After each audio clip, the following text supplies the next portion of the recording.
What's your brain wise or brain unwise moment from the week?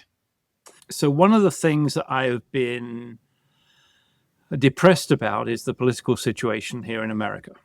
And so what was going through my brain is whether we should remain apolitical or whether we should actually have a discussion about it. Last week, we talked about Charlie Kirk's death, and we came out strongly against that. And that's not okay. Yeah, fully agree.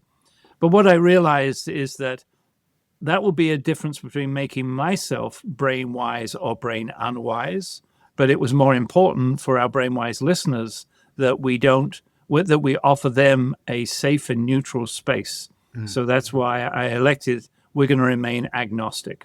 And so we'll focus on the brain and the neuroscience and let the rest of the political world swirl above our heads. And maybe they'll be able to use, or hopefully they'll be able to use some of the information that we're sharing to help make sense of what's going on in the political environment from their perspective. So I think it's a great place to stay, is being politically agnostic and letting that part of the world and those who decide to comment on things politically, let them take that, and we'll take what we're really good at, which is all things the brain and a little bit of behavior sprinkled in. An occasional humor. Always. I don't think, Phil, we've ever gotten together and not laughed. Give us 5 minutes and we'll be laughing by the end of that 5 minutes. And so I was recontacted by a lady called Karen Buxman, who has focused her whole consulting career on humor in the workplace. So I think one of the things we might do in a couple of months' time is have her as a guest speaker on this podcast. Oh, I would love that, because then people can understand how to integrate the two. Because I think there is sometimes challenges. How do you integrate humor into the workplace specifically? And then how do you use it appropriately?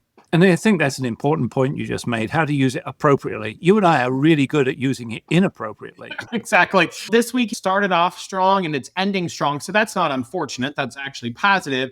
But the unfortunate part is in the middle of it, and this is probably an over-exaggeration to some degree, but I felt like I was tiptoeing at death's door for 2 days this week, because I felt I have had the worst stomach bug or some kind of gastrointestinal something happening for 2 days this week. And it was not too much information, please. No shit.